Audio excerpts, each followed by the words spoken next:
सोचिए, विदेश में किसी अपने को पैसा भेजना है तो सबसे पहले क्या ख्याल आता है? जाहिर है, बैंक। लेकिन क्या कोई ऐसा रास्ता भी हो सकता है जो तेज और शायद सस्ता लगे पर असल में खतरों से भरा हो? आज हम पैसे भेजने के एक ऐसे ही छुपे हुए गैर कानूनी रास्ते की पड़ताल करने वाले हैं।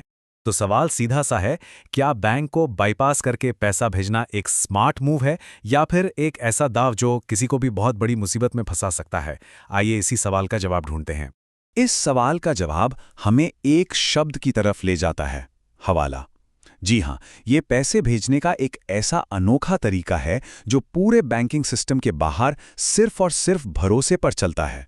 पर यह भरोसा आखिर काम कैसे करता है और इसकी असली कीमत क्या चुकानी पड़ती है? तो चलिए इस भरोसे के जाल की परतें खोलते हैं। यह सुनने में जितना आसान लगता है, असल में उतना ही हैरान करने वाला है। इसको एक बहुत ही सिंपल से उदाहरण से समझते हैं। मान लीजिए किसी को दिल्ली से दुबई 10 लाख रुपए भेजने हैं। वो दिल्ली में एक हवाला डीलर को, जिसे हवालादार भी कहते हैं, ये रकम दे देता है। अब दिल्ली वाला हवालादार दुबई में बैठे अपने पार्टनर को एक कोड के साथ सिर्फ एक फ़ोन करता है और बस दुबई वाला पार्टनर वहां मौजूद इंसान को वो रकम दे देता है। हो गया ट्रांजैक्शन। और यहीं पर सबसे चौंकाने वाली बात सामने आती है। पैसा असल में दिल्ली से दुबई गया ही नहीं, वो तो दिल्ली में ही रह गया। कोई बैंक रिकॉर्ड नहीं, कोई रसीद नहीं, कुछ भी नहीं। ये सिर्फ एक फ़ोन कॉल और भरोसे का खेल है। और यही बात इसे बेहद बेहद खतरनाक बना देती है।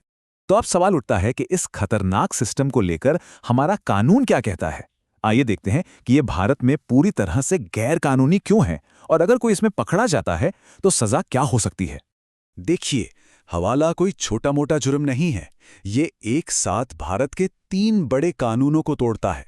पहला है फेमा यानी फॉरेन एक्सचेंज मैनेजमेंट एक्ट, जो विदेश में पैसा भेजने के नियमों को कंट्रोल करता है।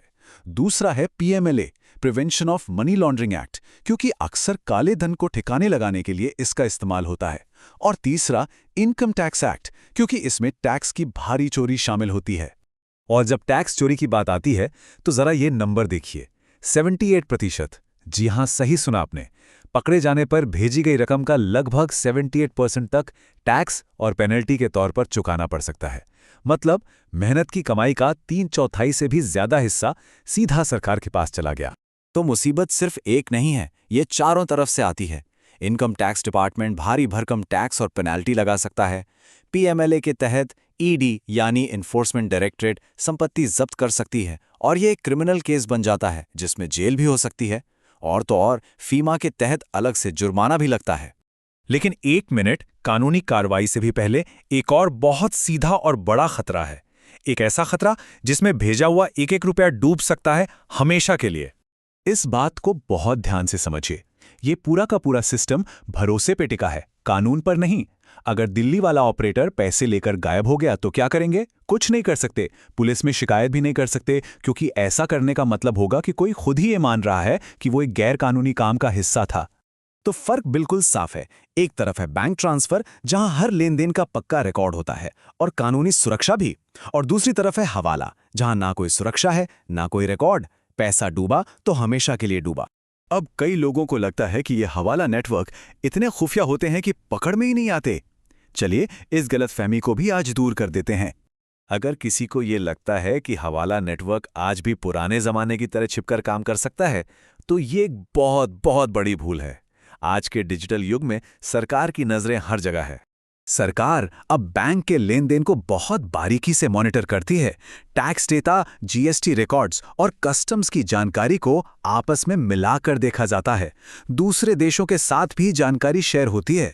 ईडी और इनकम टैक्स डिपार्टमेंट मिलकर काम करते हैं और खास तौर पर फर्जी इंपोर्ट एक्सपोर्ट बिलों पर नजर रखते हैं। यानी अब इस जाल से बचना लगभग नामुमकिन है। तो इस पूरी चर्चा से हमें सीखना क्या चाहिए और इससे क्यों हर हाल में दूर रहना चाहिए? देखिए, सबसे जरूरी बात यह है कि हवाला कोई शॉर्टकट नहीं है। ये एक ऐसा जाल है जो किसी के पैसे, इज्जत और भविष्य सबको एक साथ दांव पर लगा देता है। और आखिर में बस एक सवाल, क्या थोड़ी सी आसानी या थोड़े से पैसे बचाने के लिए कोई भी अपनी मेहनत की कमाई और अपनी आज़ादी को इस तरह दांव पे लगा सकता है? ये एक ऐसा सवाल है जिसका जवाब हम सबको खुद से पूछना चाहिए।